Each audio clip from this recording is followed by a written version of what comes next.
Tonight, as you settle under your blankets and let your mind drift, I invite you to travel back through time, to walk the muddy, forgotten edges of a medieval village, and step into the worn, heavy boots of a medieval tanner. This is a world few remember, a world of filth, sweat, craft, and quiet endurance. As you listen, let the gentle rhythm of the words guide you into rest. If you enjoy these immersive journeys, remember to leave a like, drop a comment below, sharing your thoughts, and subscribe for more stories to help you sleep. Breathe deeply, relax your body, and let's begin. You stand at the edge of the village, just as the sky begins to pale with the first light of dawn. The air is cool, carrying the sharp bite of wet earth and wood smoke. But beneath it, you already catch the scent faint, but growing stronger, the closer you step, the unmistakable stench of the tannery. You are a tanner, not a blacksmith, with his proud forge and gleaming tools. Not a baker, with warm ovens and the scent of bread. Not a merchant, whose fine clothes and smooth words win respect. No, your world is flesh and rot, acid and filth. Your work is necessary. Yes, no knight rides into battle without leather armor. No farmer tills his land without sturdy boots. No scribe records great deeds without leather-bound books. Yet no one thanks the tanner. No one looks you in the eye when they pass you in the street. You feel the weight of it every morning as you rise from your rough straw mattress. Your hands are already stiff, the skin cracked from lime and ash, the nails blackened. You flex your fingers carefully, feeling the sting in your joints. There is no day off from the tannery, not even on the Lord's Day.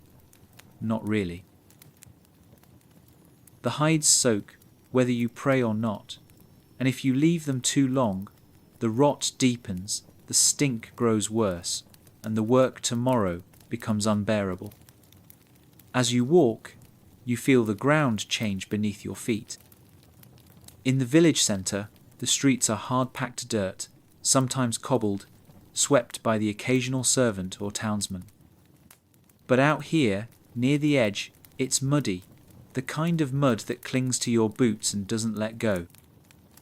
There's a reason the tannery was built on the outskirts.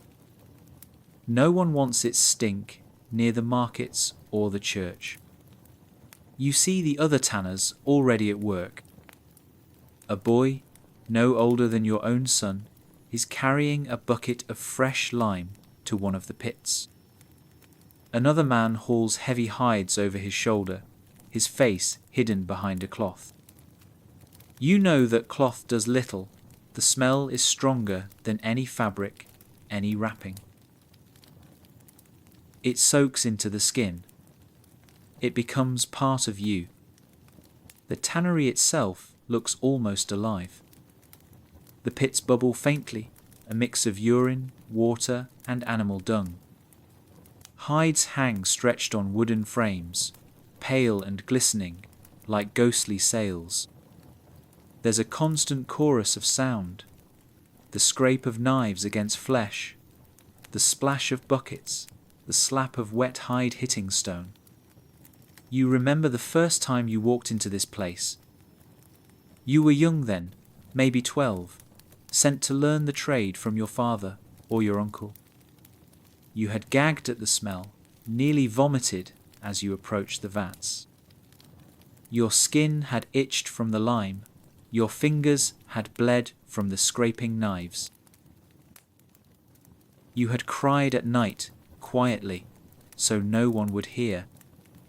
But you didn't run. You stayed. Because there was no choice, not really. You were born into this work, just as your father was, and his father before him. It was your place in the world, dirty, low, despised, but necessary. Without you, the village, would have no leather. Without leather, there were no shoes, no belts, no saddles, no books. Without the tanner, the village's life unravelled, piece by piece. Sometimes you wonder, in the still moments before dawn, what it would be like to be a man of standing, to walk into the market and have people nod to you in respect, to attend Mass without people shifting away from you on the pew, to come home and smell of something other than rotting flesh. You wonder what it would be like to be a man who leaves a legacy that people remember. But then you shake the thought away. There is no time for dreaming. The hides will not scrape themselves. You enter the tannery yard fully now, rolling up your sleeves. The first task today is simple, though no less unpleasant, sorting the raw skins. They arrived yesterday from the butcher, mostly cow, some pig, 1 or 2 goat hides. They are stiff with dried blood, some still covered in tufts of hair, others riddled with tiny maggots that squirm beneath the surface. You pick them up without flinching, though once you would have. Your hands are sure, practiced. You know how to pull the flesh away, how to cut the sinew, how to slice along the grain so as not to ruin the hide. You work with the other men, none of you speaking much. The tannery is not a place for chatter. The work is too hard, the smell too oppressive, the hours too long. You save your breath, you save your strength, and you focus. As the sun rises higher, the tannery comes alive in full. More boys arrive, carrying buckets of human urine collected from chamber pots in the village, a prized ingredient for softening hides. You see the master tanner, a broad-shouldered man with a permanent limp, directing a group to turn the hides, soaking in the dung vats. You catch the sharp, ammonia-laced scent of lime, mixing with the overpowering stink of rot. And above it all, you feel the sun. Warm, then hot, then searing, baking the ground, thickening the air. The smell becomes a presence, a weight pressing down on your chest. You taste it at the back of your throat. You feel it in your hair, in your clothes, in the space between your teeth. And still, you work. Because this is your life, you pause, briefly, to drink water from a leather flask. You wipe your forehead on your sleeve. You look out over the tannery, over the pits, the stretched hides, the piles of waste, the rows of workers bent to their tasks. And for a moment, just a moment, you feel something unexpected. Not pride exactly, not joy, but perhaps a quiet acceptance. This is your craft. This is your place. This is the trade that feeds your family, that clothes the village, that binds the books of the scholars and cushions the saddles of the lords. This is the work that matters, even if no one says thank you. You take a deep breath, brace yourself against the smell, and step forward.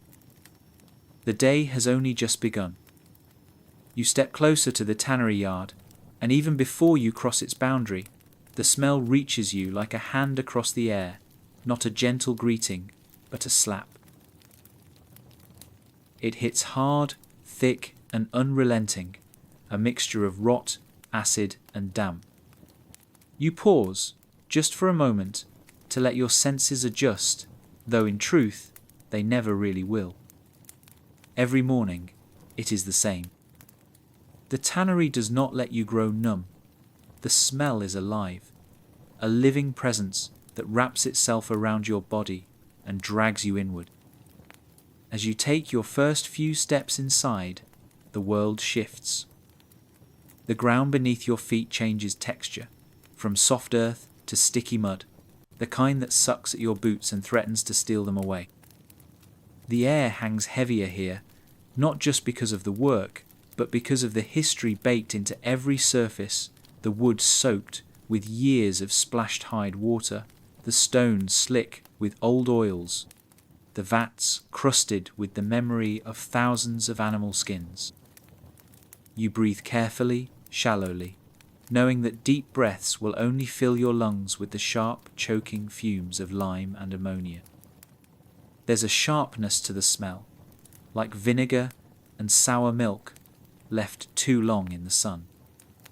But beneath that, there's a deeper rot, a dark sweetness, the smell of meat left to die in the heat, of blood long dried, of flesh turning back into earth. It's a smell that clings, not just to the air, but to you, worming its way into the fabric of your clothes, into the cracks of your skin, into the roots of your hair. You know from experience that no matter how often you wash, no matter how hard you scrub, this smell will follow you home, curl up beside you at night, and whisper into your dreams. Around you, the tannery is already alive with movement. Men are bent over frames, scraping the last bits of fat and muscle from the raw hides. Boys carry buckets of human urine, collected from the village's chamber pots, sloshing dangerously close to their bare feet. Others stir the great vats with long wooden poles, their faces tight with concentration as they keep the hides turning, making sure they soak evenly. And over all of it, the smell reigns supreme, sinking into every corner, every fold, every breath. You remember, dimly, the first time you smelled this place. You had been just a boy, small and thin, brought here by your father or perhaps your uncle, the memory blurring with time.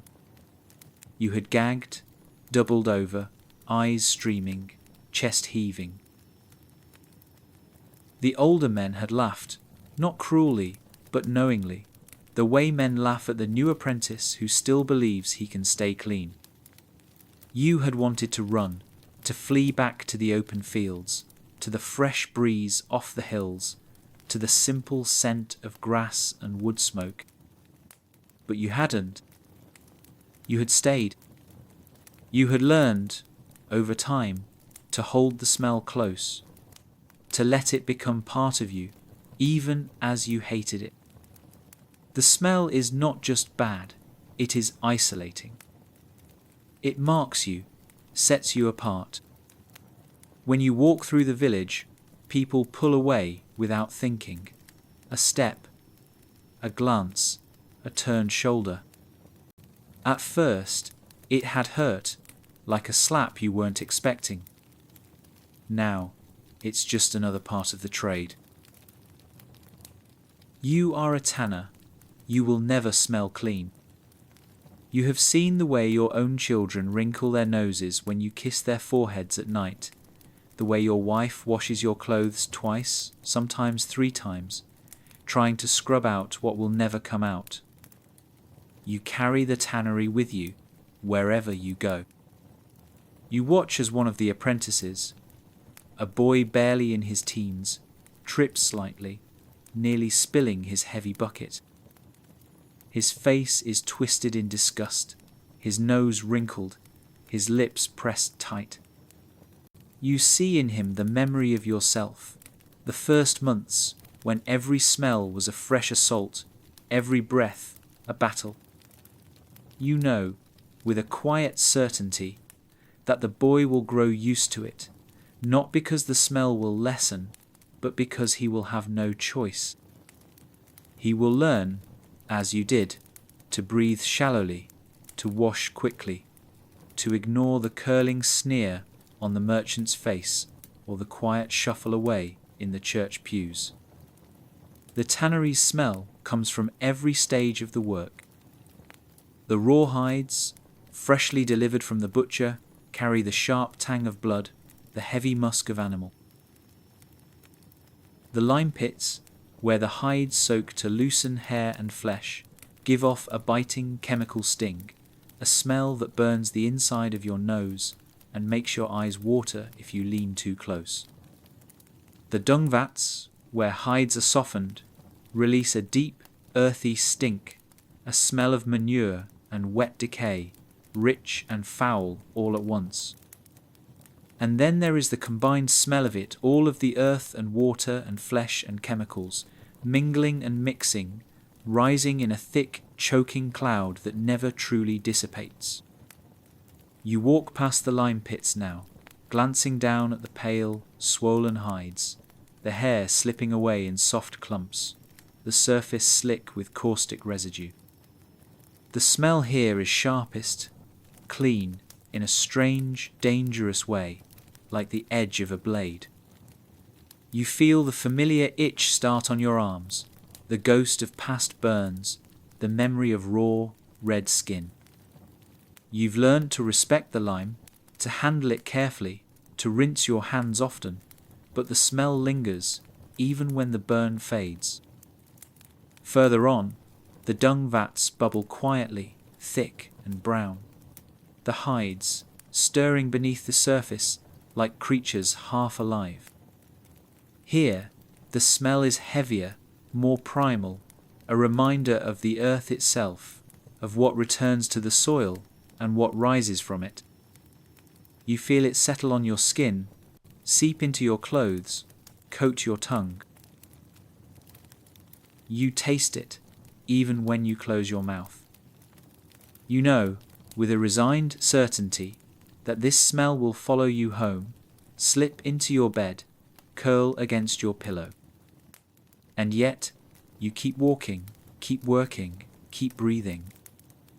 This is your world, your trade, your life. You are a tanner, marked by smell, by labour, by the quiet, grim knowledge that without you the village's life would unravel. No one thanks you, no one praises you, but you know, deep down, that they depend on you, even as they hold their noses when you pass. You square your shoulders, roll up your sleeves, and step fully into the tannery yard. Around you, the smell rises, wraps, swallows. You take a breath, shallow, careful, practiced. And you begin your day. You begin the day with the raw hides. They arrive early, long before the sun has had a chance to burn away the morning chill. A cart rattles up from the butcher's quarter, its wheels caked with mud, the wooden bed stained dark with old blood. You stand with the other tanners, waiting, arms crossed, watching as the butcher's boys unload their grim cargo bundles of fresh skin, still slick and heavy, folded and stacked like wet parchment. The smell, already bad in the tannery, sharpens when the hides arrive.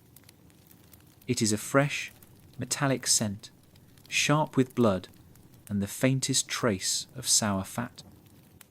You step forward, lifting one of the hides in your hands. It is cold and damp, the surface smooth, but marked with patches of rough muscle still clinging to the flesh side.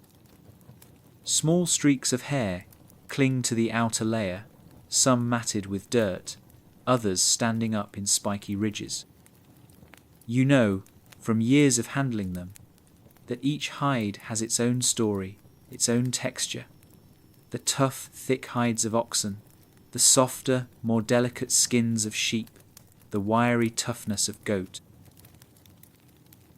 You know which will soak quickly, which will resist, which will need extra scraping to be usable. But today, it's not just the hides you face. The butcher's boys bring barrels as well, sloshing with bloodied water, bones and scraps. They dump the mess near the fleshing stones, a pile of offal and sinew that makes the ground slick underfoot. You suppress the instinctive shudder. You've seen it all before, the half-stripped skulls, the glistening lengths of tendon, the bits of hoof and horn.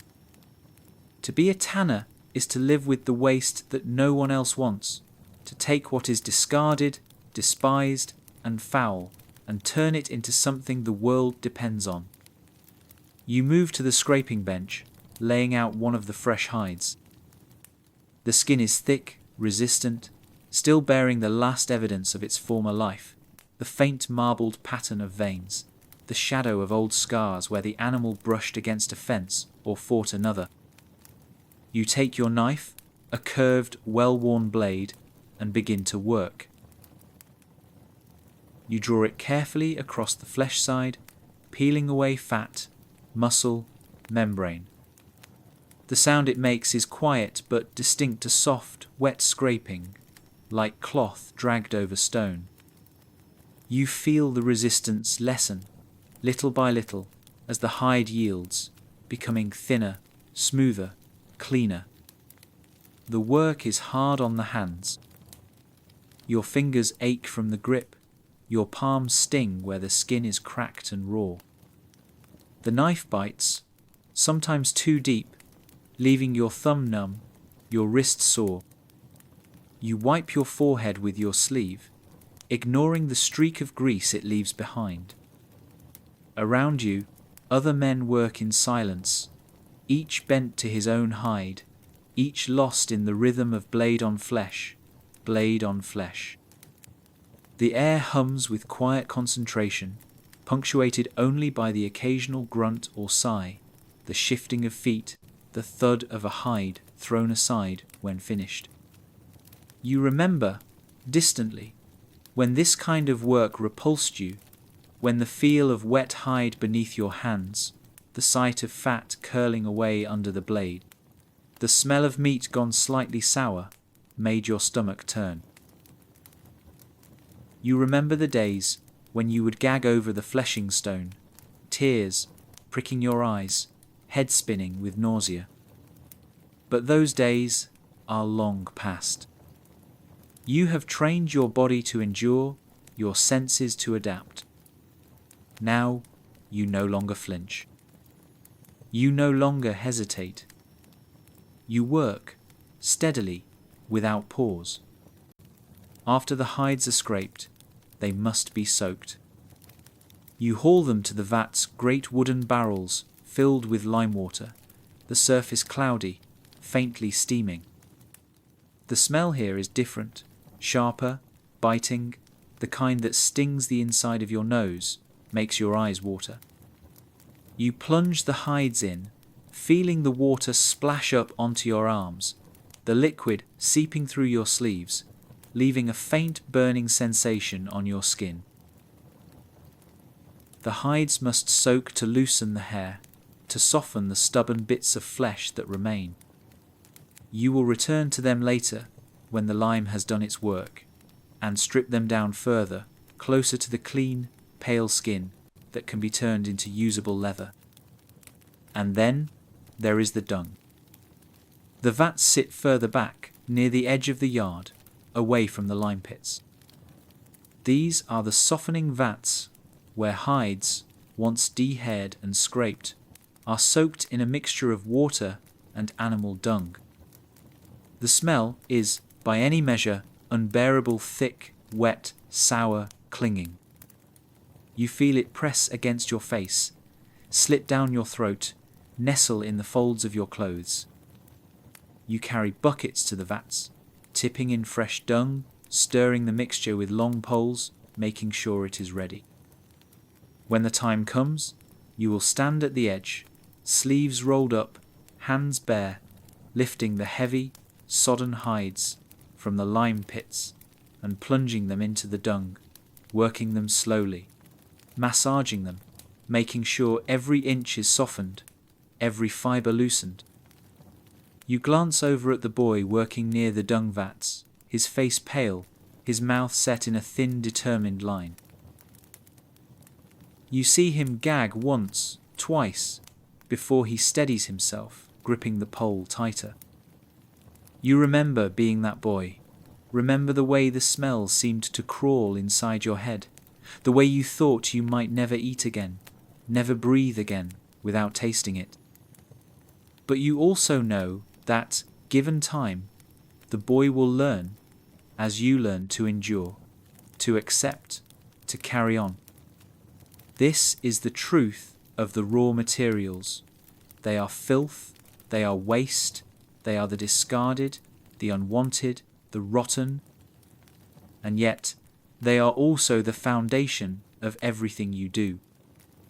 Without the hides, without the scraps, without the blood and bone and sinew, there is no leather. Without leather, there are no shoes, no saddles, no belts, no books. Without you, without the tanners, the village would go barefoot, the merchant's goods would go unbound, the knight's armour would go unfinished. You take the world's waste and make it useful, make it valuable. You turn rot into resilience, filth into function. You wipe your hands on your apron, feeling the faint sting of lime in the tiny cuts on your fingers. You glance around the yard at the piles of raw skins, the barrels of waste, the vats of filth. You take a deep breath, careful, shallow, practiced. You square your shoulders, grip your knife, and step forward, ready to face the day. You stand before your bench, and before you lies the spread of your daily tools, simple objects at first glance, but each one carrying the weight of years, of knowledge, of wounds. You know them not just by sight, but by the feel of them in your hand, the balance, the heft, the way they answer to your touch. These are not tools of fine craft, like the jeweller's delicate instruments or the carpenter's smooth chisels. No, these are blunt, brutal tools built not for beauty, but for stripping, cutting, softening, breaking down. You pick up your fleshing knife first. Its handle is worn smooth from countless hours of use, the curve of the blade stained dark where fat and sinew have soaked into the metal. It is a simple, crescent-shaped blade, sharp enough to slice, but dull enough not to pierce the hide beneath. You run your thumb lightly along its edge, feeling the faint irregularities where you've honed and resharpened it over the years. This knife is not just a tool, it is your companion, your partner in the slow, hard labour of turning raw skin into leather. You remember how awkward it felt in your young hands, too heavy, too unwieldy, the blade biting too deep, the cuts uneven. Now it moves with you, as natural as breath, as steady as heartbeat. Beside the knife lies the scraper, a broad, flat tool with a wooden handle used to smooth the hide after the initial fleshing. Its edge is not sharp like the knife, but hard, stubborn, meant to apply force rather than precision. You lift it, feeling the familiar pull in your shoulder, the way your muscles tense automatically in anticipation of the long, grinding motion required to work the hide smooth. You have felt the burn of this tool in your arms, in your wrists, in the small of your back. You know the ache it leaves behind, the soreness that settles deep into your bones by nightfall. And yet, you also know the satisfaction of a hide well scraped, the clean, pale surface revealed beneath the rough, grimy exterior. And then there is the lime.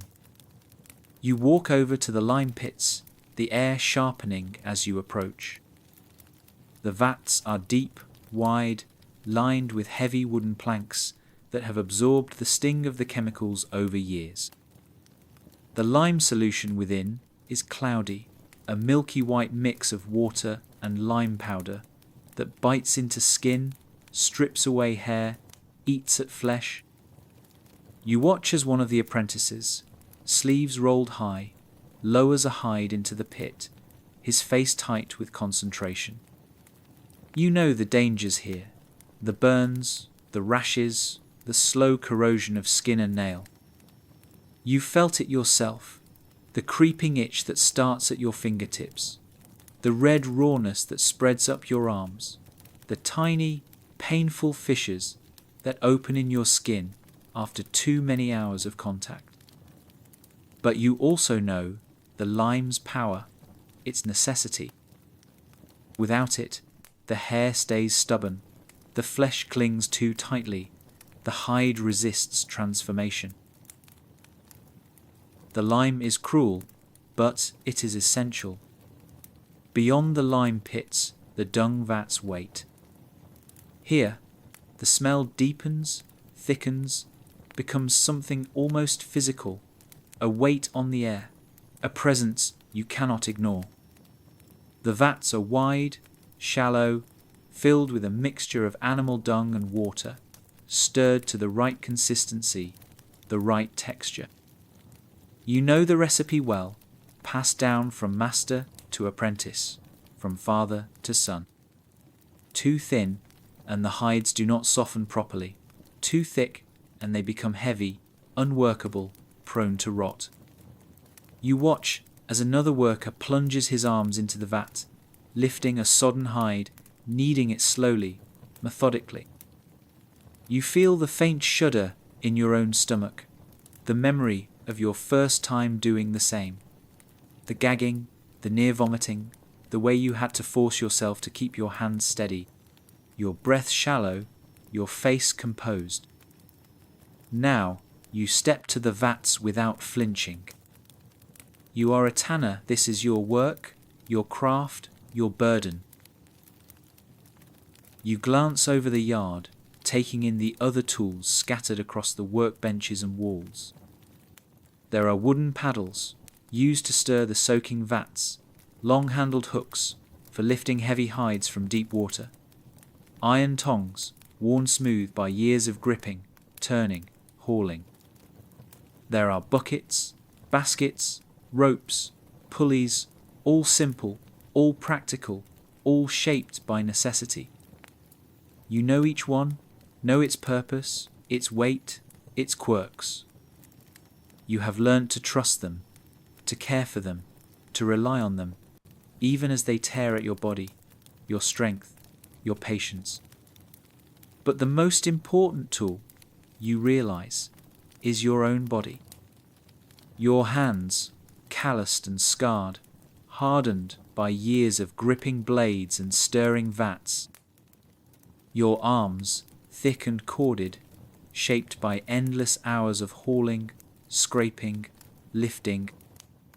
Your back, bent slightly now, aching in the mornings, sore by night, a living testament to the years you've spent bent over hides, reaching into pits, pulling weight far beyond what you once thought you could bear. Your legs, steady and sure, carrying you across the slippery, uneven ground of the tannery yard, keeping you upright even when exhaustion pulls at your shoulders.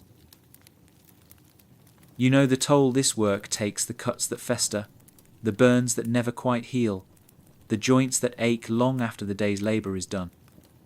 You have seen older tanners, their hands twisted with arthritis, their backs permanently hunched, their skin darkened by years of exposure to lime and dung and blood. You know that this is your future, your path, the price you pay for the trade you have inherited. And yet, you do not turn away. You cannot. This is your life, your work, your place. You are a tanner, and these tools, these blades, these vats, this body are what you have to shape your world. You set your jaw, square your shoulders, and lift the next hide. You feel the weight of it settle into your arms, the familiar pull in your muscles. You pick up the fleshing knife, feel the balance shift as you adjust your grip. You draw the blade across the flesh side, slow and steady, watching as fat and sinew curl away, leaving the smooth surface beneath. Around you, the tannery hums with quiet labour, with the rhythm of tools and hands, with the steady, unending work of transformation. You take a breath shallow, careful, practiced, and keep going. The day is long, the work is hard, but you are ready. This is your craft, your burden, your pride. You are a tanner, and these are your tools. The workday in the tannery begins long before the sun fully rises, before the warmth of daylight can soften the cold air clinging to the muddy ground. You are already awake as the first faint light touches the edges of the sky, rolling off your straw bedding, feeling the ache in your shoulders before your feet even meet the floor.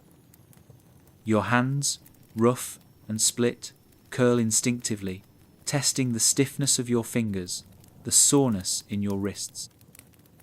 This is the rhythm of your days, a rhythm set not by clock or bell, but by the slow, relentless pace of the hides that demand your attention.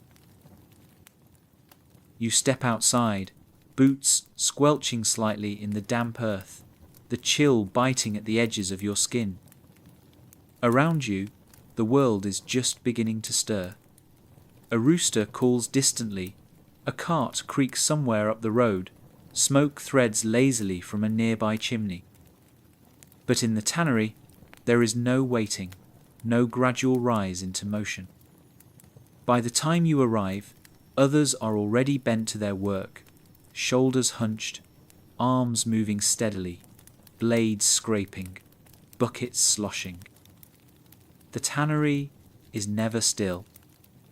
There is always something soaking, softening, rotting, needing to be tended before the day has even properly begun. Your first tasks are the hardest, not because they are more strenuous, but because they greet you when your body is still half asleep, when your mind is still sluggish, when the chill of morning has yet to loosen from your bones. You begin by checking the hides, soaking in the lime pits, making sure they are turning properly, that the chemical mixture has reached every part. The smell hits you like a blow, sharp and caustic, forcing your breath to shallow, your eyes to narrow. You move carefully, rolling the heavy hides over, feeling the slippery, almost slimy surface beneath your hands, the faint burn where lime touches exposed skin. There is no rush here, only the steady, relentless push to keep moving, to keep the process flowing. By midday, your muscles are warmed, your body moving with practiced efficiency. You barely pause between tasks, scraping hide after hide on the fleshing bench, hauling fresh buckets of water from the well, stirring the dung vats with long wooden poles.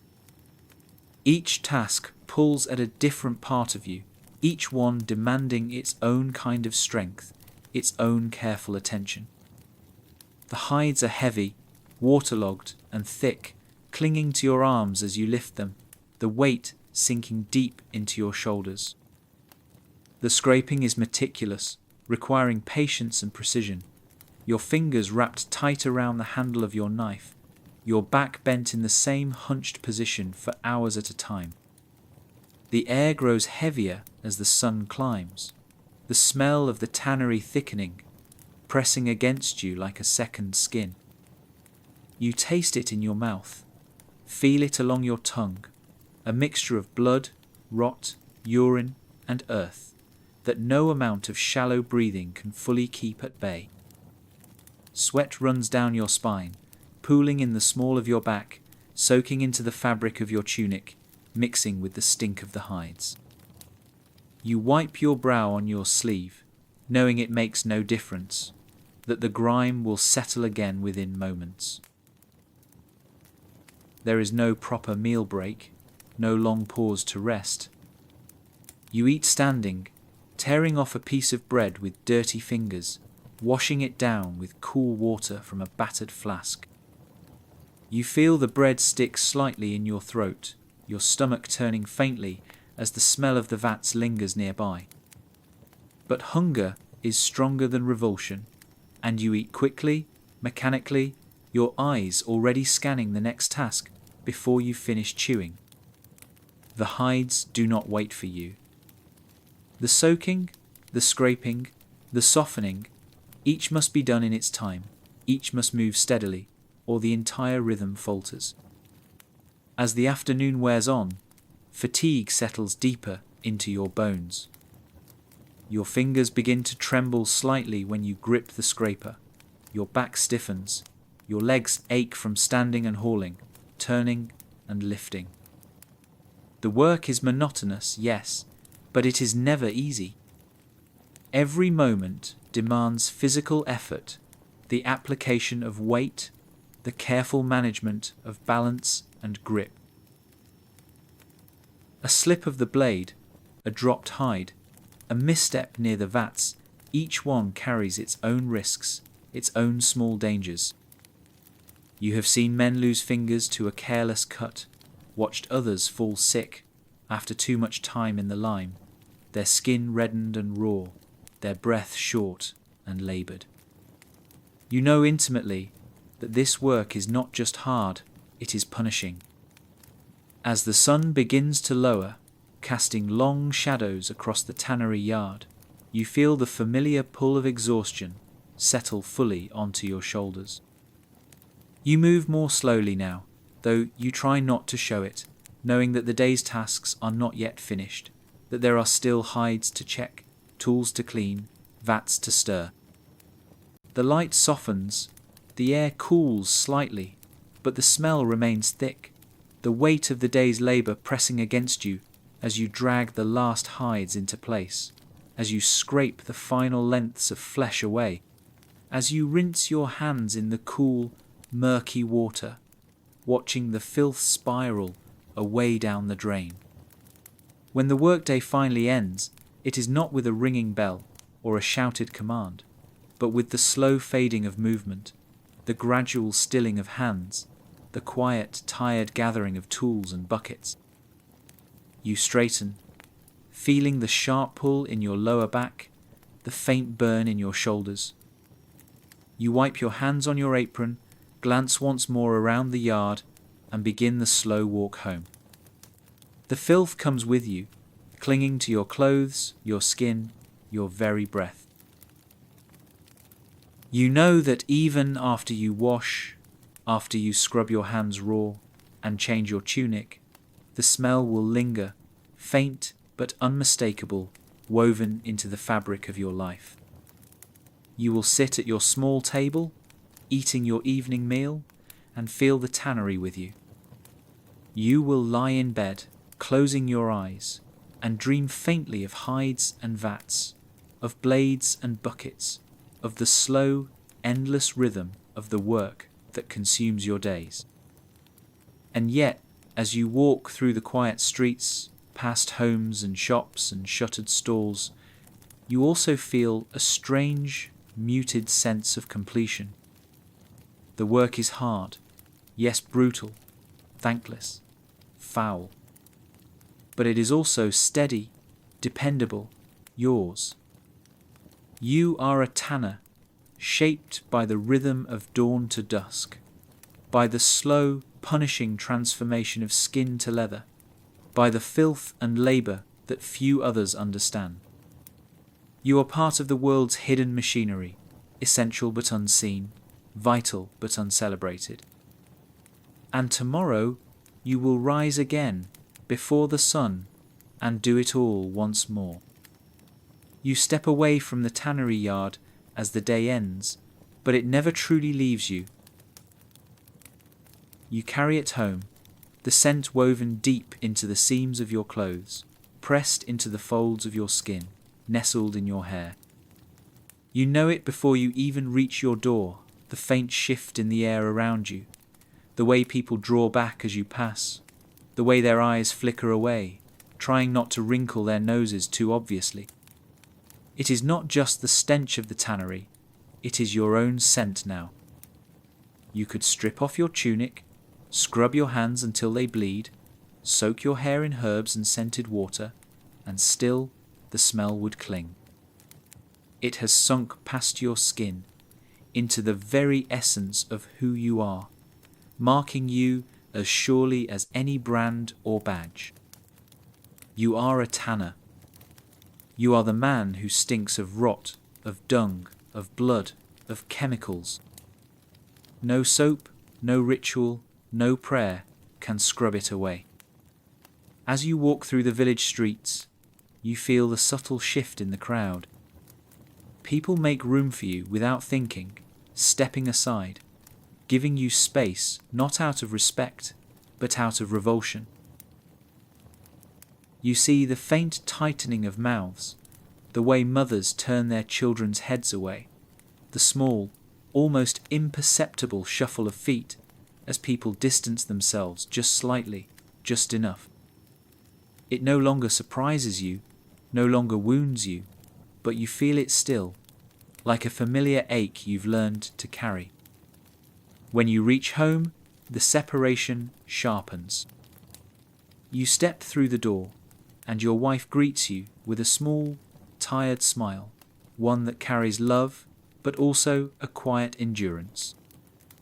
She moves carefully, not too close, waiting for you to wash before she touches you. You understand, of course, you've seen the way the tannery's scent has crept into every corner of your life, into the linens, into the walls, into the very air of your home. You wash at the basin, scrubbing your hands, your arms, your face, watching the water darken, feeling the sting of lime in the small cracks of your skin. But even after you dry yourself, after you change into a clean tunic, you know the smell lingers, faint but undeniable. At the evening meal, your children sit close to their mother on the far side of the table. You do not blame them.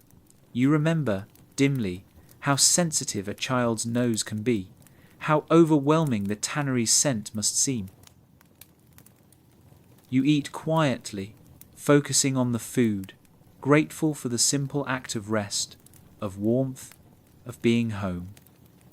But even here, even in this moment, you feel the tannery's presence, like a shadow that stretches across the table, wrapping itself around you.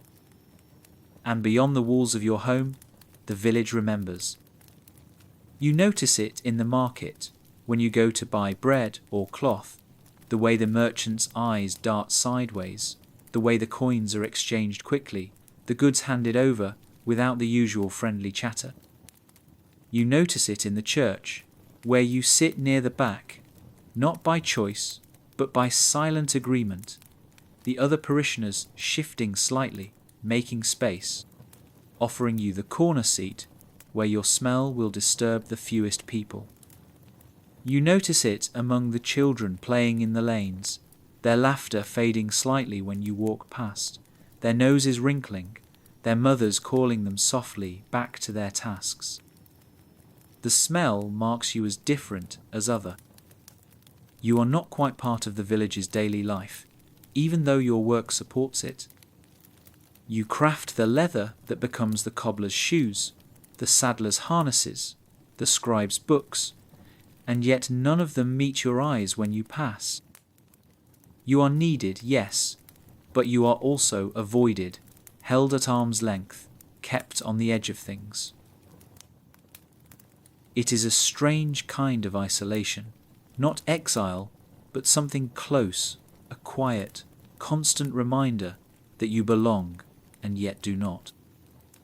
At times, when the days are particularly long, when your body aches and your chest feels tight with exhaustion, you wonder what it would be like to walk through the village clean, unmarked, unburdened by the tannery's scent.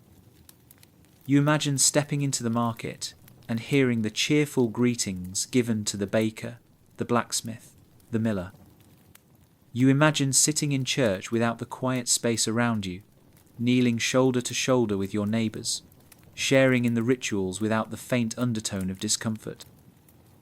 You imagine coming home and holding your wife close without the brief hesitation, the careful distance she maintains until you have washed and changed. But these are only passing thoughts, small flickers of longing that you quickly set aside. This is your life, your trade, your place. You were born into it, shaped by it, defined by it. The smell is not just something you carry, it is part of who you are. It is the price you pay for the work you do, for the role you fill in the village's delicate balance. Without you, without the tanners, the village would lack the leather that holds its world together. And yet, with you, the village must also bear the presence of the stink, the reminder of the filth and decay that lurks beneath the polished surfaces. Sometimes, late at night, you lie awake in the dark, staring at the low ceiling of your home, feeling the faint, lingering scent rise from your own skin. You wonder if there is a kind of dignity in this, a kind of resilience, the ability to endure what others could not, to carry the burden that others shy away from. You think of your father and his father before him, each marked by the same smell, the same labour, the same quiet isolation. You think of your children, wondering if they will follow you into the tannery shadow, if they too will learn to carry the scent that marks them. And even as you drift toward sleep, you know that the morning will bring the same rhythm, the same smells, the same silent distance. You will rise before dawn, walk back to the tannery, plunge your hands once again into the vats, the hides, the filth. You will carry the smell home again and again and again. It is a cycle as steady as the sun, as certain as the turning of the seasons. You are a tanner. You are marked. And you carry that mark with you every hour, every day, every breath. The irony of your life sits heavy on your shoulders as you begin another day's work, the raw weight of it, pressing harder sometimes than even the hides you haul across the tannery yard. For all the labour you pour into the trade, the hours spent scraping, soaking, softening, tanning, the pay you receive barely stretches to cover the simplest needs of your family. You are a man whose work touches every corner of the village, whose leather goods ride out on carts to faraway markets, whose handiwork holds together shoes, saddles, belts, armour, books, and yet you stand here in the early light, your purse light, your fingers cracked, your boots mended 3 times over because you cannot afford new ones. It is not that the world does not need you. Quite the opposite. The demand for leather is endless, and you feel its pull in every part of your work. The cobbler needs soles for shoes, thick and durable, to keep the merchants walking. The saddler needs supple leather to craft reins and harnesses for the farmers and traders. The armourer needs sturdy hides to back his chainmail, to line the insides of helms and shields, to cushion the knight as he rides into battle. The scribe needs fine vellum, smooth from calfskin, for his books, his records, his ledgers. The village needs you, the town beyond needs you, the world turns on the invisible hinge of your labour. And yet, the coin you are given for your part is meagre, almost insulting in its smallness.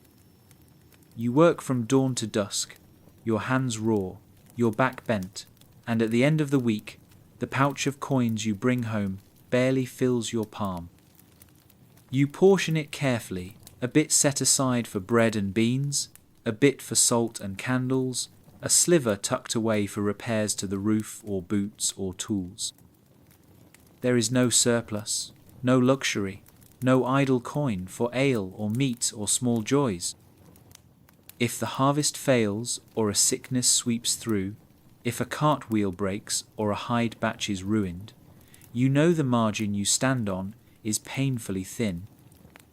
You've heard the grumblings of others in the village, the murmured complaints about the price of leather, about how tanners charge too much, about how the cost of a simple pair of shoes or a saddle strap has crept up in recent years. You hear these words and feel the heat rise in your chest, not just anger, but a deep, tired frustration. Do they think you are growing rich in this trade? Do they imagine you counting coins at night, hoarding profits in some secret chest?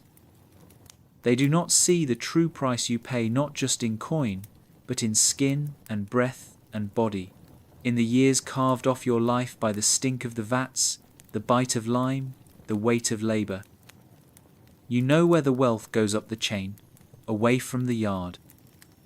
The leather you produce is sold to merchants, to craftsmen, to guilds, each one adding their own price, their own profit, until the final good, the fine glove on the noble woman's hand, the polished boots on the lord's feet, the tooled leather cover of the scholar's prized book, is worth many times what you were paid to make it possible.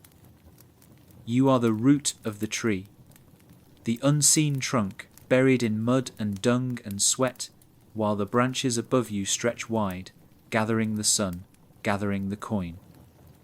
You think sometimes about the difference between essential and valuable. Your work is essential. Yes, no one disputes that. But valuable? That is a word reserved for other hands, other trades, other faces. You are essential, the way a farmer is essential, the way a thatcher is essential, the way the woman who spins the coarse wool is essential. But essential does not mean rich, or respected, or even properly compensated. It only means you are too necessary to let fail, but not important enough to lift up. You know that some tanners have tried to break out of this narrow band of poverty. You've heard stories, a master tanner in a larger town who gained wealth by running several yards at once, hiring apprentices, selling finished leather directly to noble houses or merchant guilds. But you also know that such men are rare, that most who try to climb higher find the rungs of the ladder slick with grease, find the weight of the tannery too heavy to lift, find themselves right where they began, or worse. You do not dream of wealth. You dream of enough food, enough firewood, enough coin to fix the roof properly, to send your children to the apothecary when they cough through the winter nights. You dream of a life where the stink you carry does not cut you off from every gathering, where your wife does not have to scrub your clothes 3 times to make them bearable, where you are not greeted every week by the blunt, hard truth of just how little your work is worth in the eyes of the world. And yet, you carry on. Not because you are foolish or resigned, but because this is the work you know, the work you were born to, the work that feeds your family, however poorly. You know that in the grand scheme of the village, you occupy a strange space, invisible when it comes to respect or wealth, but unavoidable when it comes to need. They need your hides, your leather, your labour. They do not want you, but they cannot do without you. You wake each morning knowing that even as you stink, even as you labour in filth, even as your purse feels light and your shoulders heavy, you hold a kind of quiet power, the power of necessity, the power of the work that cannot stop, the work that holds the world together in places no one cares to look. As you finish another long day, wiping the sweat from your brow, feeling the deep, bone-heavy ache in your arms, you know you will rise tomorrow and do it all again. Because you must. Because they need you. Because this is your craft, your burden, your life. And even if the coin is small, even if the thanks are few, you know deep down that without you, the village would fall apart, one frayed strap, one torn boot, one broken saddle at a time. Your home sits at the edge of the town, where the packed dirt streets begin to crumble into rougher paths, where the neat rows of stone and timber give way to mud and patched together dwellings. It's no accident that the tanners live here, pushed out by custom and law to the far reaches, beyond the market stalls and the church square, beyond the homes of the merchants and craftsmen. The tannery's stink defines you, yes, but it also defines where you're allowed to exist. You are not part of the village's beating heart. You are its fringes, its edge, its uncomfortable necessity kept at a distance. You walk home each evening along narrow, muddy paths, the sun sinking low, casting long shadows across the ramshackle houses. The air is colder here, the land lower, the ground softer underfoot. The other tradesmen live in the town's centre, the blacksmith close to the market, the baker near the church, the miller near the stream. But you and your fellow tanners, you are clustered here at the edge, near the waste grounds, near the places where refuse collects, where no one minds if the air hangs heavy with the smell of rotten dung. Your house, like the others here, is small and simple wattle and daub walls, a thatched roof patched many times over, a single narrow door, a small window shuttered against the wind. Inside, it is warm but cramped, the space divided into corners rather than rooms, the floors hard-packed earth, the furniture rough-hewn and plain. You share the space with your wife, your children, the occasional apprentice who boards with you during his training. Privacy is a luxury you cannot afford, and so you learn to live closely, to move carefully, to carry your burdens quietly, so as not to add to the weight of those around you. Outside your door, the world feels different than it does in the town's centre. Here, the streets are less watched, the boundaries less clear. Strangers pass through, sometimes peddlers, beggars, men with no clear trade or home. You hear more arguments here, more shouts in the night, more whispered talk of theft and misfortune. When sickness comes to the village, it comes here first, carried on the damp wind, settling in the low ground where the water pools, where the air is thick, where the bodies are already worn thin. And when the town watch makes its rounds, they pass quickly through your quarter, their eyes sharp, their hands near their weapons. This is a place where order frays, where the edge is always near. You feel it in the way the townsfolk talk about your neighbourhood, not directly to your face, but in the words they choose, the glances they exchange. They speak of the tanner's quarter as if it were another country, a place of dirt and disorder, of rough men and rougher lives. They forget, perhaps, that you are not here by choice, but by rule. The tannery was placed on the edge because no one wanted its filth near the market, near the homes of the wealthy, near the church. And so you, too, were placed on the edge, your home marked by your work, your place in the world shaped by the things they needed from you but did not want to see. And yet, within these margins, there is a kind of rough resilience. Your neighbours are like you, men and women, hardened by labour, by necessity, by years of living with little and making do. There is a quiet understanding between you all, a shared recognition of the burdens you carry, the struggles you face. When a roof leaks, neighbours help patch it. When a child falls ill, women gather herbs and remedies, pass along what knowledge they can. When danger comes a thief, A drunk, a sickness sweeping through the quarter closes ranks, defends its own. You may be pushed to the edge, but here, at least, you are not alone.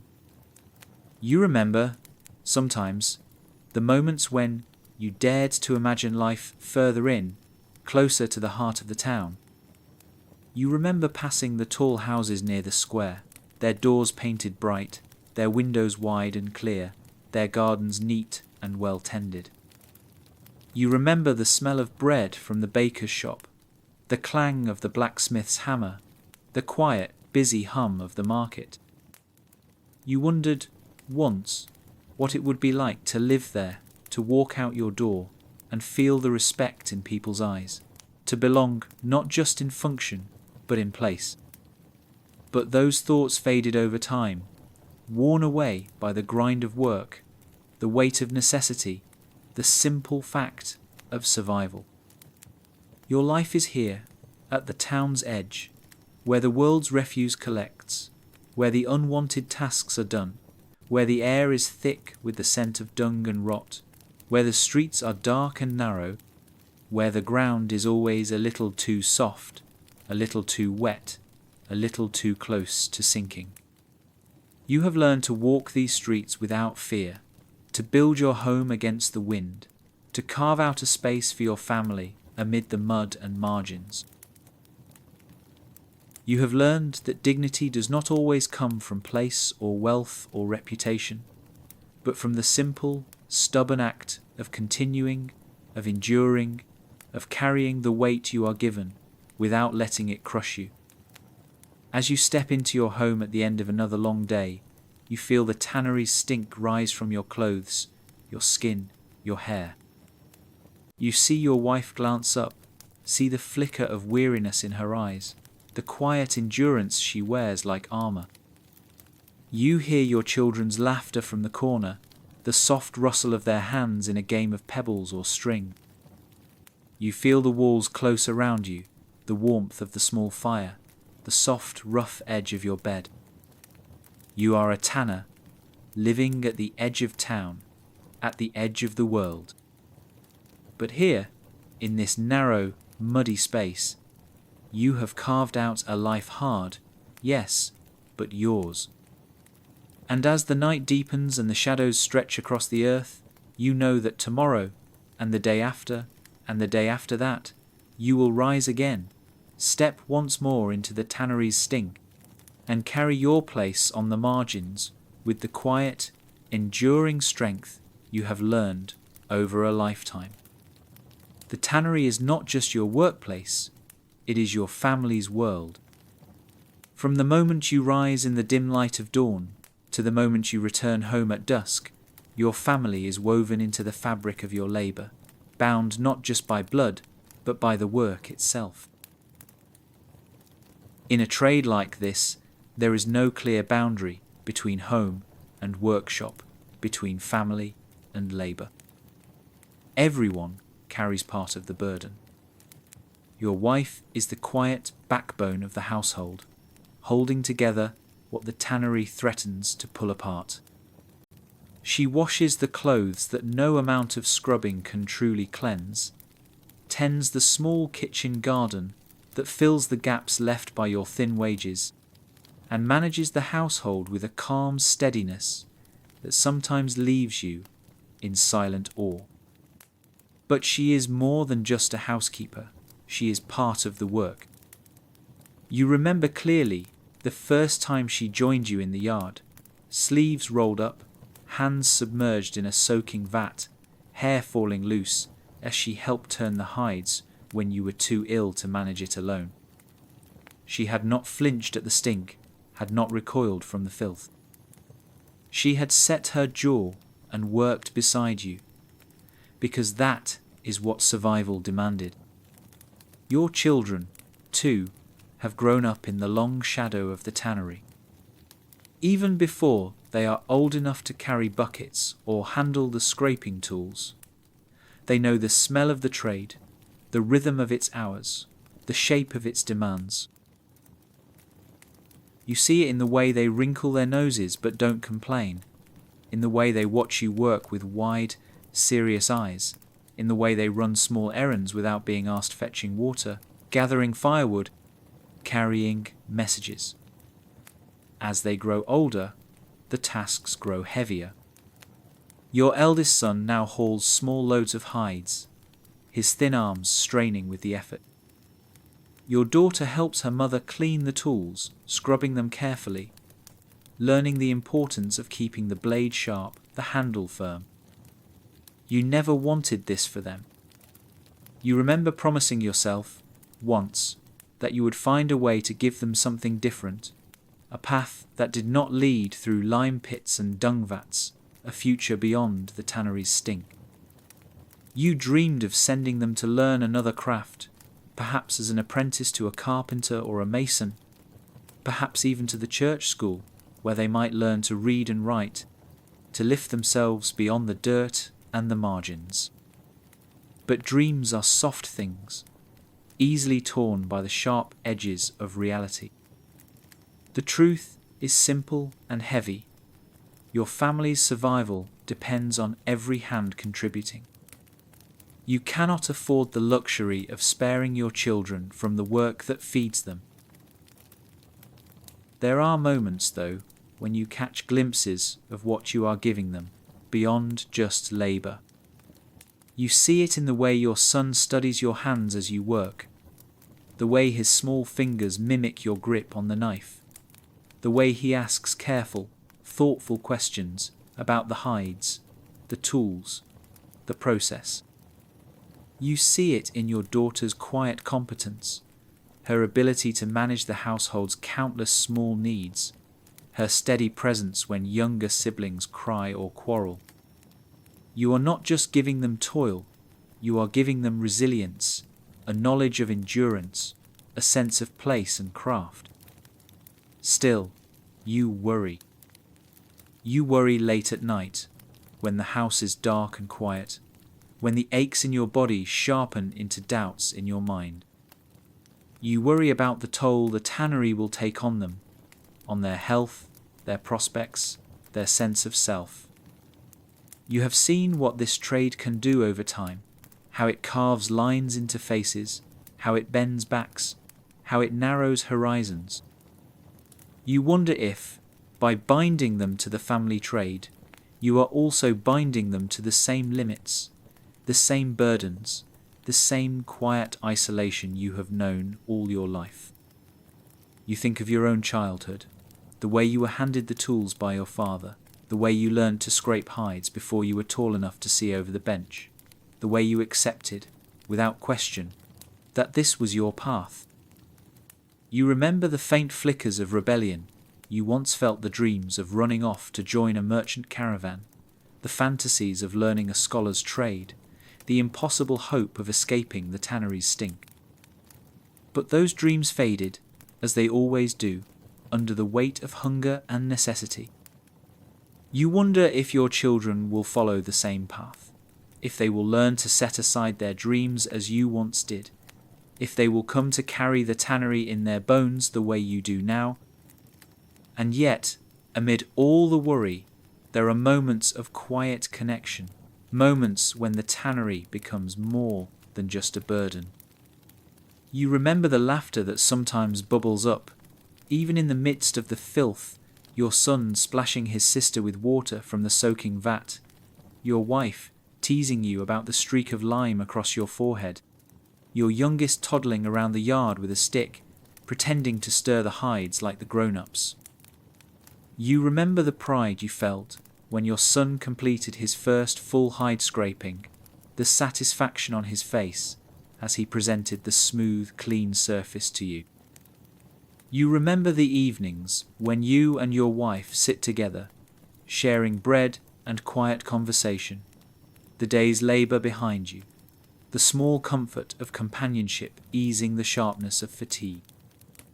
This is your family's life, rough, yes, and marked by filth and toil, but stitched together with threads of love, resilience, and shared purpose. You do not know what the future will bring, whether your children will remain in the trade, whether they will find a way to rise beyond it. whether they will carry forward the legacy you have built with your hands and your sweat. But you know that, for now, you stand together, shoulder to shoulder, bound not just by blood, but by the hard, unyielding craft that shapes your days. As you lie down at night, the familiar ache in your muscles settling into a dull throb, you hear the quiet breathing of your family, the small, soft sounds of sleep. You close your eyes, feeling the weight of the day lift, just slightly, replaced by the steady, grounding knowledge that, whatever else you may lack, you have this, a family that endures, a craft that sustains, a life that, though hard, is yours, shared and carried together, one long day after another. You wake in the cold morning light with a familiar stiffness gripping your joints, the sharp tug in your fingers when you first try to flex them, the dull ache in your lower back that has become a constant companion, the faint throb in your shoulders from years of lifting and pulling, scraping and hauling. You take a slow breath, feeling the faint, dry catch in your chest, the trace of something deeper that lingers no matter how many times you cough, no matter how deeply you try to clear your lungs. This is not just the soreness of yesterday's work. This is the silent toll of the tannery, the slow erosion of your body by the demands of the craft. You swing your legs over the edge of the bed and feel your bare feet meet the cold earth floor. You roll your shoulders, gingerly at first, then with more determination, trying to loosen the stiffness before the day truly begins. The aches are not new, nor are they surprising. You have seen them coming for years, creeping into your body the way the tannery's stench has crept into your clothes, your skin, your very breath. You have watched older tanners before you men, who once stood tall, now bent and twisted, their hands curled into claws, their knees stiff and slow, their lungs rattling with every breath. You know where this path leads. The dangers of the tannery are not loud, not dramatic. There is no sudden blaze of fire, no crashing fall, no sharp, bright moment of catastrophe. Instead, there is the slow, grinding damage, the endless cuts on your fingers, the small infections that spread and fester, the burns from lime that never quite heal, the rashes that come and go with the seasons, the pain that settles into your bones and becomes part of the background noise of your life. You do not bleed out in a single tragic moment. You leak your strength away, drop by drop, hour by hour, year by year. You think of your hands as you lift your tools each morning, the fingers swollen at the joints, the nails cracked and blackened, the skin roughened to a point where you hardly feel the finer textures of the world anymore. You remember the time you sliced your palm open on the edge of a hide, the slow, stubborn healing that followed, the way the scar tightened the skin so that even now, years later, you can feel its pull when you grip the fleshing knife. You remember the times your arms itched and burned from too much time in the lime pits, the faint scars left behind where the chemical ate too deep.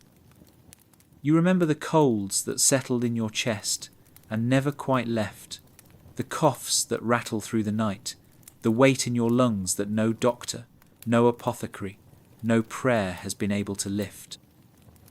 And yet, you carry on. You carry on because there is no choice. Because this is your trade, your craft, your livelihood. Because the aches and scars are part of the price you pay for the coin you bring home, the bread you set on the table, the roof you keep patched over your family's heads. You know the risks, the dangers, the toll, and you accept them because you must. You look around the tannery yard and see the signs of the same toll in others. The older men move slower, their shoulders hunched, their knees stiff, their hands twisted by years of strain. The younger apprentices bear the fresh marks, the raw, red skin from their first burns, the swollen fingers from their first blisters, the wide, startled eyes when they realize just how hard the work is, just how unrelenting. You know they will learn just as you learned. They will toughen, harden, adapt.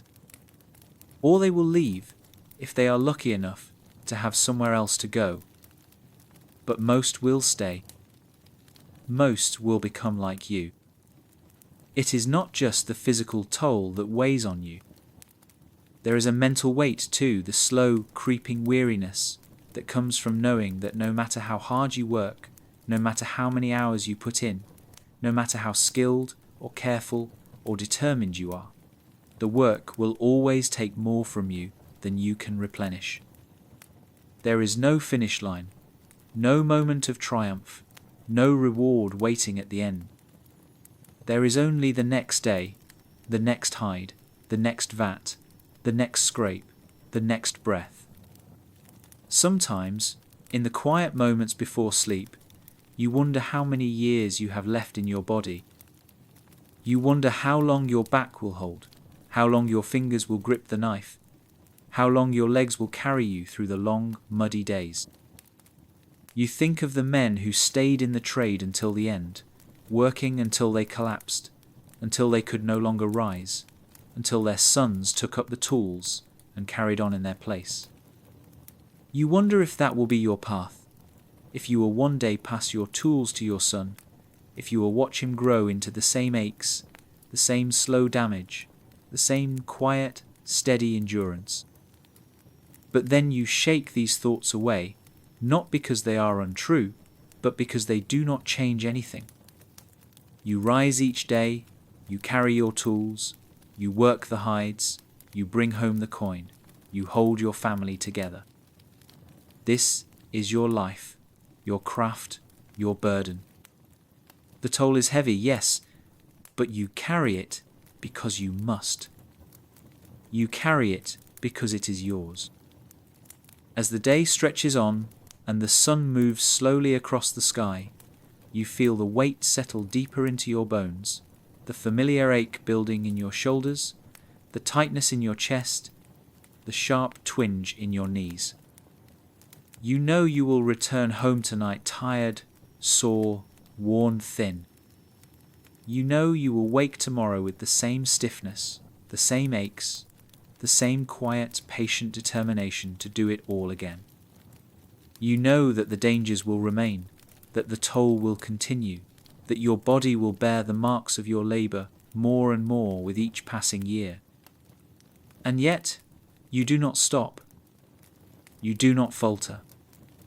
You are a tanner, and this is the cost of the craft, the price of the work, the burden of the trade. You lift your tools, square your shoulders, and step forward into the day, carrying the silent toll with you, one steady, enduring breath at a time.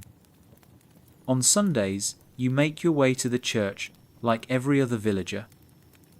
You rise early, wash as best you can, scrubbing at your skin until it reddens, changing into the cleanest tunic you own, brushing the dried lime and dust from your boots.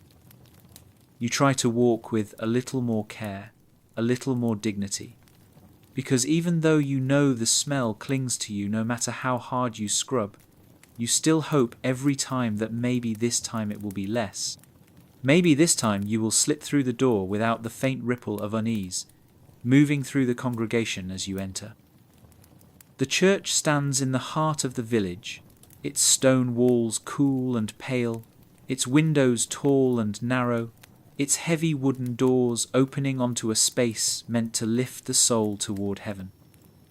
You step inside, and for a moment, you let yourself be caught by the hush, by the flicker of candlelight, by the faint scent of incense and old wood smells, so different from the tannery that they almost make your head swim. You move quietly to the back, settling into a corner pew, folding your hands, bowing your head. You are here, as you always are, but you know you are not quite welcome. It's not that anyone says anything, no one turns to you with open hostility, no one tells you to leave. But you feel it all the same, the subtle shifting of bodies, the space that opens around you, the small glances exchanged between neighbours. You are a tanner, after all. You reek of death and filth, of rot and dung and decay. You are necessary, yes, your labour is essential, your leather is in their shoes and belts, their saddles and books, but you are not clean. Not in body, not in spirit. There is an old superstition, whispered more often than spoken aloud, that the filth of the tanner's trade seeps inward, that the rot and stench are not just skin deep, but soul deep. That to work so closely with the dead, with the discarded, the unclean, the waste is to stain yourself spiritually, to carry a kind of inner corruption that no amount of holy water can wash away. You have heard it in passing, in the way some people refer to you as tainted, in the faint pity with which the priest sometimes looks at you, in the way blessings are given slightly more cautiously when your hand is among those raised. You know too that the Church's own laws have marked your trade as unclean. There are rules, old and quietly enforced, about where you may stand, what roles you may hold, how close you may come to the altar. You sit at the back because it is understood, not spoken, but understood that this is your place on the margins, even here in the house of God.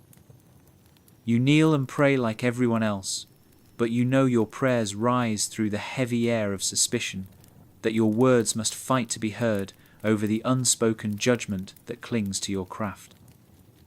You wonder sometimes if the priest thinks of you when he gives sermons about humility, about spiritual decay, about the need to cleanse the soul. You wonder if the words are meant for you in particular, if the stories of sin and redemption carry a pointed message, a quiet reminder that while you may scrub your hands raw, there is a deeper cleansing you will never quite achieve. You wonder if the villagers look at you and see not just a tanner, but a man marked by the moral filth of his work, a man whose trade is necessary, but whose presence is tolerated only because it must be. And yet, despite all this, you come. You come because faith is part of life, because the rhythms of prayer and worship are woven into the rhythms of the week, because you, too, need the hope that there is something beyond the tannery, beyond the stench and toil, beyond the slow, grinding erosion of body and spirit. You bow your head and pray, not for wealth or escape, but for strength. Strength to carry on, strength to endure, strength to face each day with whatever dignity you can muster. Sometimes, as you sit quietly at the back of the church, you wonder about the deeper meaning of your work. Is there a kind of redemption in it, a kind of hidden grace?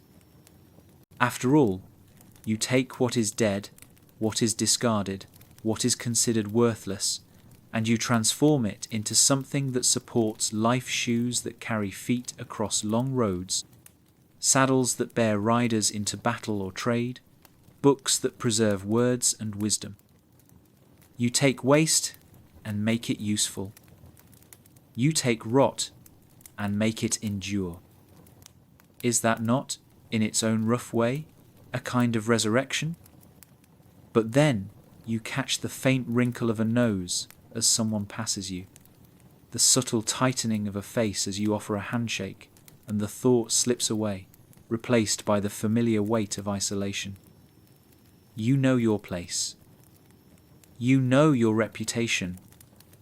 You know the quiet distance the world keeps from men like you. At home, in the evenings, you sometimes sit by the fire and watch your children sleep, their small faces soft in the flickering light. You wonder what they will carry from you whether they will inherit not just your craft, but your burdens, your place at the margins, your uneasy relationship with the world beyond the tannery. You wonder if they will carry the same subtle shadow on their spirits, the same faint, unshakable sense that they are necessary but not welcome, essential but not embraced. And yet, despite all this, you hold on. You hold on because you must, because this is the life you know, because there is dignity even in the margins, even in the filth, even in the quiet endurance of being seen but not embraced. You hold on because you know, deep down, that the world does not function without people like you, that the shoes on the priest's feet, the leather binding the holy book, the saddle on the merchant's horse, all pass through your hands, through your labour, through your craft. You bow your head once more, fold your hands, and whisper a quiet prayer, not for salvation, not for cleansing, but for the strength to rise tomorrow, to carry the burdens the world places on you, to do the work that must be done, and to hold your place in the great unseen machinery of life. You sometimes pause in the middle of your slow, grinding labour and think about just how far the reach of your work extends, how many lives it touches, how many tasks depend on the humble material you shape day after day, how many corners of the village, the town, even the kingdom carry the quiet trace of your hands. It is easy, so easy, to be buried under the stink and the toil, to feel invisible and unwanted, to believe that your place at the town's edge marks you as insignificant. But when you stop to truly look, you remember, without tanners, the world does not run. Take the simple shoe, for instance. The cobbler's workshop near the market churns out pair after pair, tough soles for farmers who tread rocky paths, fine slippers for the merchant's wife, heavy boots for the guardsmen who patrol the village gates. And every single one of those shoes starts with you, with the hides you clean, the leather you soften, the material you prepare. Without you, the cobbler's hands are empty, his tools idle, his shelves bare.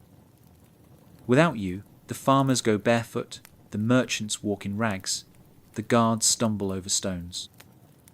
Or think of the saddler, the man who crafts the sturdy harnesses that let oxen plough fields, the reins that guide horses across country roads, the saddles that carry knights into battle or messengers across dangerous distances. His shop is filled with straps and buckles, loops and laces, but none of it exists without the leather you produce, leather strong enough to bear weight, flexible enough to bend, thick enough to endure the wear of mud, sweat and time.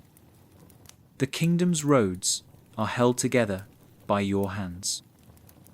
Its fields are tilled by the tools you help create. Its armies ride on saddles that pass through your vats, your blades, your labour. And then there are the books. You smile faintly when you think of them, because they seem so far removed from your world, delicate, fine, precious, treasured by scholars and priests, kept behind closed doors in stone halls, lined with candles and scrolls. And yet, at their heart, they too depend on you. The vellum that carries the careful inked words, the bindings that hold the pages together, the covers that protect the fragile wisdom within all leather, all prepared by you and men like you. Even the knowledge that shapes the kingdom, that records its history, that preserves its laws, is wrapped, quite literally, in the product of your filth and sweat. You see your work everywhere, even if no one speaks of it. You see it in the belts cinched around the waists of farmers and craftsmen, in the pouches that hold their coins, in the gloves that shield their hands from cold and thorn, in the scabbards that sheath their blades. You see it in the everyday, the tools, the clothing, the protections, the containers. You know that leather fills the gaps where cloth is too weak, where wood is too stiff, where metal is too hard. You know that your craft sits quietly behind the scenes, holding the edges of life together. And yet, despite this quiet importance, there is no fanfare, no recognition. No one thanks the tanner when they slip on a pair of boots, or fasten a belt, or open a book.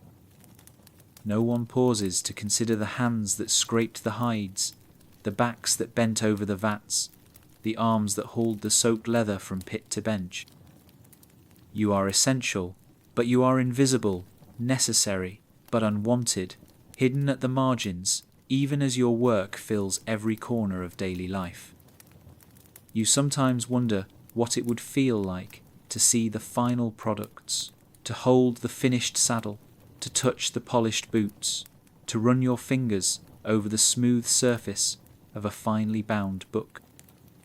You wonder if you would feel pride, satisfaction, perhaps even wonder at the transformation from raw, stinking hide to something beautiful, useful, lasting. But the truth is, you rarely see the end. Your part of the chain stops at the raw material. The rest is carried by others, by the cobblers and saddlers, the glovers and bookbinders, the merchants and craftsmen. You provide the base, the canvas, the beginning. And yet, even without seeing the final result, you carry a quiet knowledge, a kind of invisible pride. You know that your work matters, even if it is overlooked. You know that the village depends on you, that the kingdom's goods, its trade, its tools, its very defences rely on the material you shape with your hands. You know that your craft has roots that stretch back for centuries, that every generation of tanners before you carried the same burdens, faced the same isolation, bore the same pride, and that every generation to come, if they survive, will carry it forward again. Sometimes, in the quiet moments, when you are alone in the yard, when the sun is low and the tannery hum has faded into stillness, you let yourself pause and breathe and remember. You feel the hides beneath your fingers, the rough scrape of the blade, the weight of the soaked leather. You feel the aches in your body, the weariness in your chest. And you feel, too, the small, stubborn core of satisfaction, the knowledge that you are part of something larger, that your work ripples outward, that you leave a mark even if no one sees it. You are not just scraping hides. You are holding the village together, one piece at a time. You are not just stirring vats. You are making sure the farmer's plough pulls true, the merchant's goods reach their destination, the soldier's armour holds fast, the scholar's words endure. You are not just a man who stinks of rot and dung. You are a craftsman, part of a long, rough, essential chain, anchoring the world in ways no one stops to notice, but that no one can live without. And so, as you pick up the next hide, as you lift the next tool, as you set your shoulders to the next long day of labour, you carry that quiet truth with you not because anyone else will give it to you, but because you have earned it, hide by hide, breath by breath, day after long, punishing day.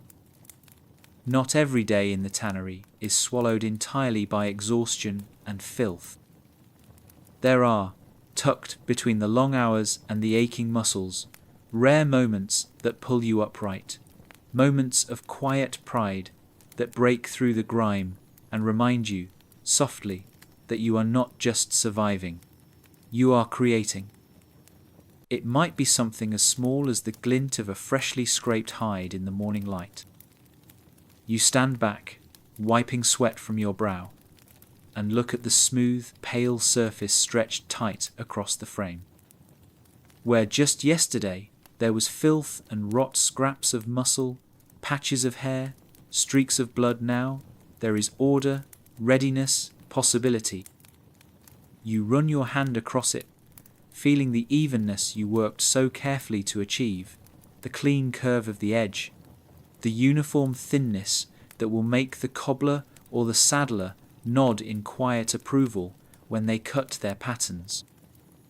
You tell yourself, not out loud, but deep inside, this is good work.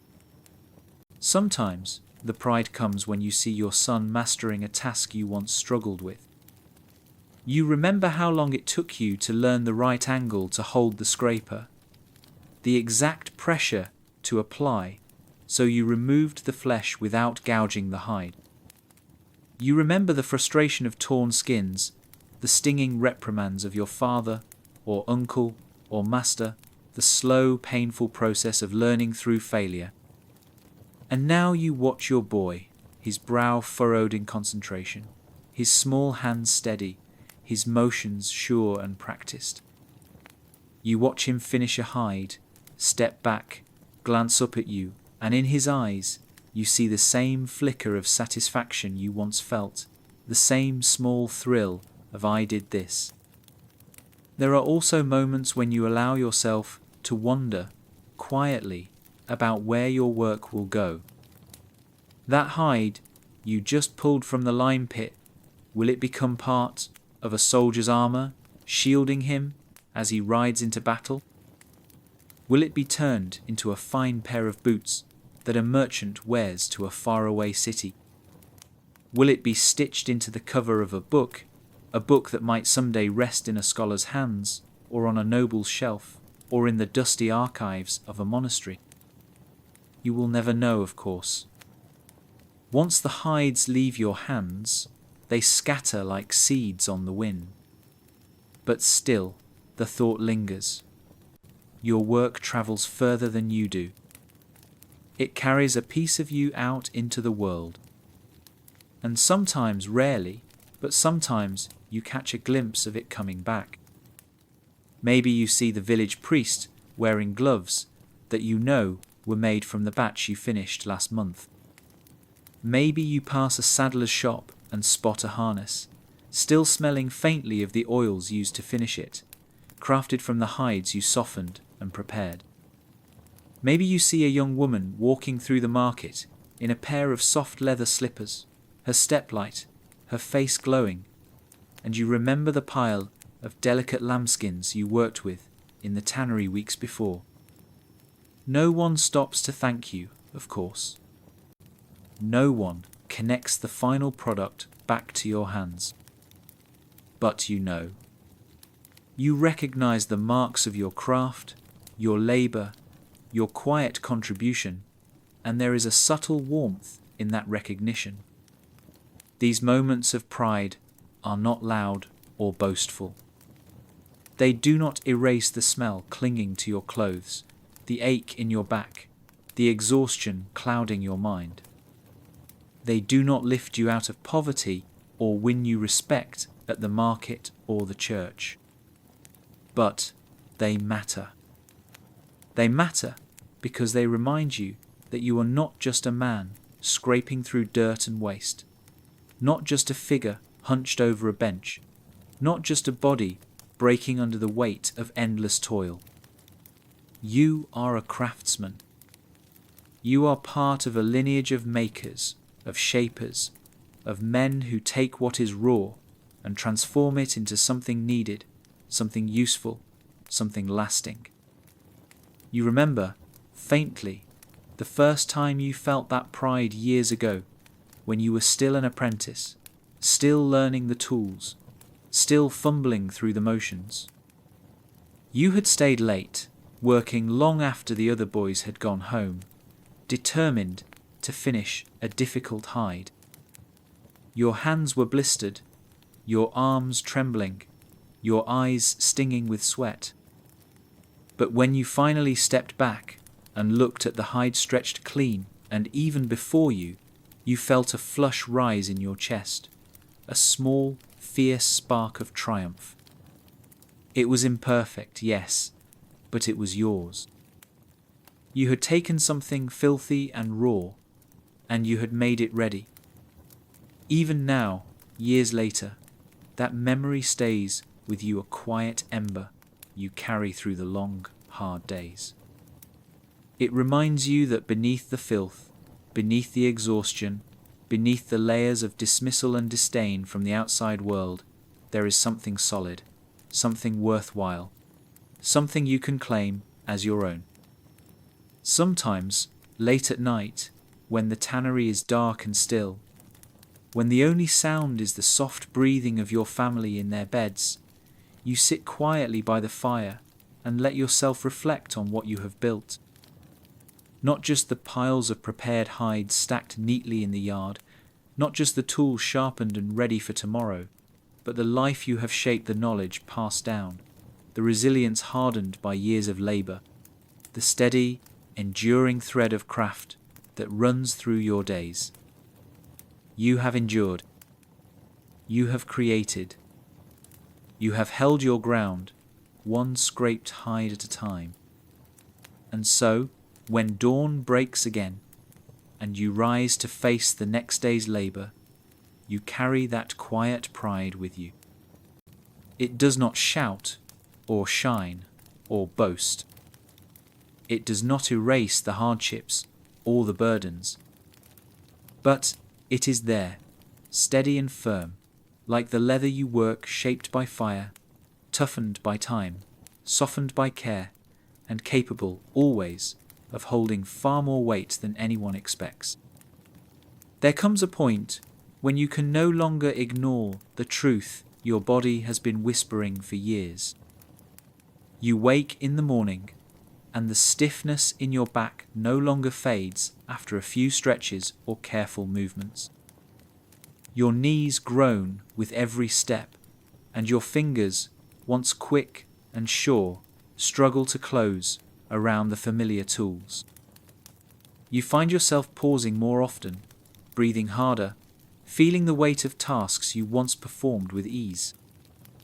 You watch the younger tanners lift the heavy hides, stir the vats, scrape the thick skins, and you remember when your body moved with that same smooth confidence, when your strength felt endless, when the days ahead stretched wide and open, when the future was not something you feared.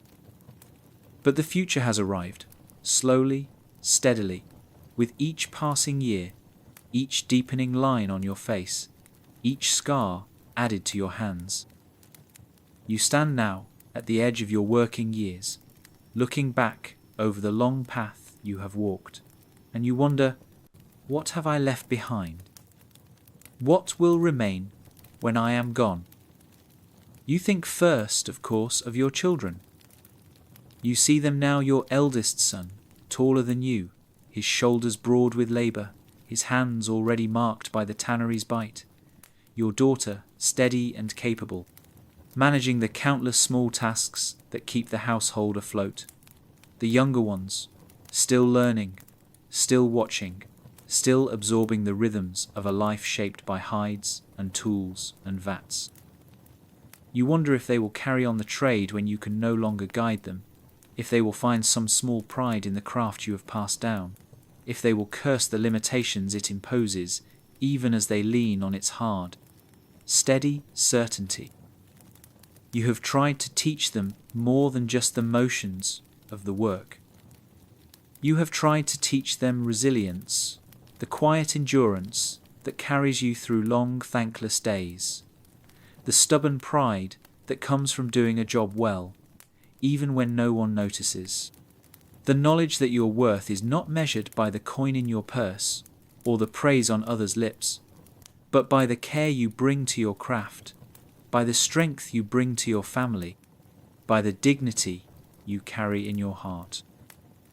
And yet, you worry. You worry that they will inherit not just your lessons, but your burdens, the isolation, the poverty, the aching body, the smell that never leaves. You wonder if you have given them a gift or a chain. Beyond your family, you wonder what other trace you have left on the world. You know your name is not etched in any record book, not sung in any hall, not carved into any stone. You are not a man of renown, not a man whose deeds will be remembered. But you also know that your labor has traveled farther than your footsteps. Somewhere there are boots made from the hides you scraped, saddles stitched from the leather you softened, books bound in the material you prepared. Somewhere there are soldiers who rode to battle more securely because of your work, merchants who crossed rough roads more safely, scholars who turned pages that would have crumbled without your craft. You have touched lives you will never see, helped shape stories you will never know. And yet, as you stand at the threshold of the end, you cannot help but feel the sharp edge of regret. You regret the hours stolen from your children, the moments when you were too tired to listen, too burdened to laugh, too consumed by work to offer comfort. You regret the dreams you quietly set aside, the thoughts of traveling beyond the village, of learning something new, of building a life less confined by filth and fatigue. You regret the friendships that faded, because you could never quite wash the tannery off your skin, the distance you carried, even among neighbours, the quiet, persistent ache of being necessary, but never welcome. At night, when the house is still, you sometimes lie awake and wonder what it would have been like to live a different life. A life where your craft was celebrated, where your labour brought wealth and respect, where your name carried weight beyond the boundaries of the tanner's quarter. You wonder if you would have been a different man, lighter, freer, less bound by the heavy rhythms of hide and blade and vat. But then you shake your head, knowing that such dreams, while tempting, are as fragile as the thin skins you sometimes set aside because they cannot bear the strain of the process. This has been your life. This has been your work. This has been your path. And not all of it has been burden. There have been moments of deep satisfaction, of pride, of connection. You remember teaching your son to handle the knife, guiding his hand as he learned the delicate balance of pressure and angle. You remember the quiet evenings spent beside your wife, sharing a simple meal after a long day, feeling the warmth of companionship that no wealth could buy. You remember the rare times when someone in the village met your eyes, offered a word of thanks, acknowledged, if only briefly, the value of your labour. You hold these moments close, as tightly as you hold the memories of your own first days in the tannery, the faces of the men who taught you, the sense of belonging you built, piece by piece, in a world that too often tried to push you to the margins. As you face the end of your working years, you understand that legacy is not always a grand thing. It is not always written in books or carved in stone. Sometimes, legacy is the steady passing of knowledge from one pair of hands to another. Sometimes it is the quiet resilience you teach your children, the small comforts you preserve in a hard life, the invisible threads you weave into the fabric of the world through your labour. You know your body will give out eventually, your knees will fail, your back will bow, your hands will lose their grip. You know that the tannery will continue without you, that the hides will keep coming, the vats will keep bubbling, the tools will keep scraping. You know that the world will not pause when you step away. But you also know that when you are gone, something of you will remain in the hands of your children, in the hides you prepared, in the quiet, enduring strength you carried through each long, hard day. And so, as you lift the final hide of the day, feeling the deep pull in your shoulders, the sharp twinge in your back, the faint tremble in your fingers, you take a slow, steady breath. You let the moments settle around you, the weight of the years, the shape of your regrets, the small, stubborn thread of pride that weaves through it all. You are a tanner. You have laboured, you have endured, you have left your mark. And soon you will rest. You stand at the threshold of the tannery one last time. The early light soft on the muddy ground, the familiar stink curling through the air, the sound of tools and labour just beginning to stir in the distance. You feel the weight of years in your body, the slow, steady accumulation of a lifetime of work, the scars on your hands, the stiffness in your back, the permanent ache in your joints. You close your eyes for a moment and let the world settle around you, feeling the damp earth beneath your feet, the cool breath of morning on your skin, the quiet hum of a craft that has shaped not just your days, but your entire life. You have been part of something few will ever fully understand, something woven so deeply into the fabric of daily existence that it vanishes from sight, even as it holds everything together. Without you, without tanners, the medieval world as you know it would crumble at the edges, boots would fall apart, saddles would crack, belts would snap, armour would weaken, books would scatter their pages to the wind. Without you, the farmer's feet would bleed in the fields, the merchant's goods would fail on the road, the soldier's defences would shatter in battle. Without you, the world would stumble, trip, and collapse, piece by overlooked piece. And yet, for all your essential work, you have lived a life largely hidden, largely unthanked, largely avoided. You have carried the burdens no one else wanted to bear, the smell that clings to your skin, the filth that coats your clothes, the labour that grinds down your bones. You have stood at the margins, necessary but unwelcome, holding up the weight of a society that rarely bothers to look back at you. You have known isolation, yes, but you have also known a kind of quiet, stubborn dignity, a pride not born of praise or wealth, but of simple, enduring contribution. As you reflect on your life, you see the long chain of hands that brought you here, your father, your grandfather, the men before them, each one stepping into the tannery's stink, each one bending over the same tools, each one carrying forward a craft as old as the village itself. You think of the future, too, of your son, your daughter, the younger apprentices who will one day take your place, who will lift the hides you can no longer carry, who will shape the leather you can no longer scrape. You wonder if they, too, will feel the same mixture of exhaustion and pride, of isolation and purpose, of regret and resilience that has shaped your own long journey. There is a strange, quiet beauty in the thought, the idea that you are part of an unbroken thread, stretching backward and forward, a thread woven through centuries of labour, of need, of survival. You are not a man whose name will be remembered in the great histories, not a man whose deeds will be carved into stone or sung in ballads. But you are part of the hidden backbone of the medieval world, one of the countless hands that keep the machinery of life running, one of the quiet labourers who hold the centre while others dance at the edges. You know now, with the clarity that only comes after years of work, that there is meaning even in the small, unseen tasks. There is meaning in the careful scraping of a hide, in the steady stirring of a vat, in the precise cutting of a strap.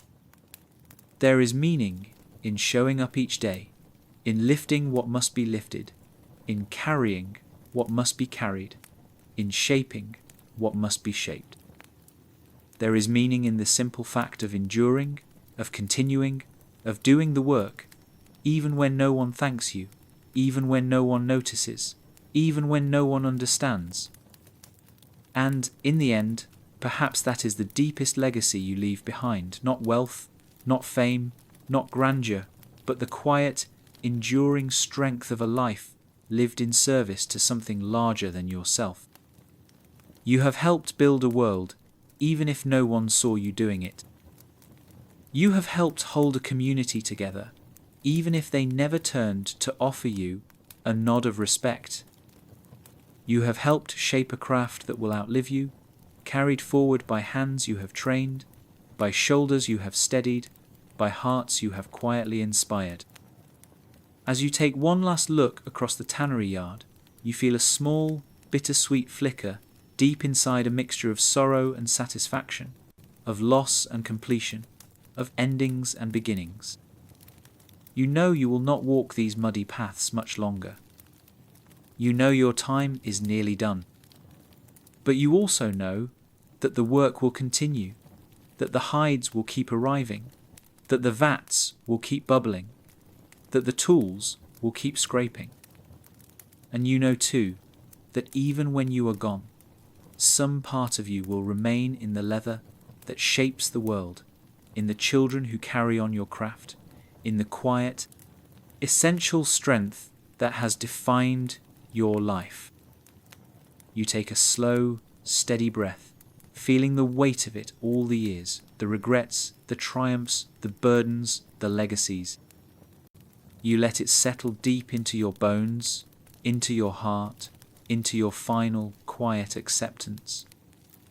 And as the day begins once more, as the sun rises over the edge of the village, you step away from the tannery, carrying with you the quiet, enduring knowledge that you were here, that you mattered, that you were part of something vast and necessary and deeply, beautifully human. You are, and always have been, the hidden backbone of the medieval world.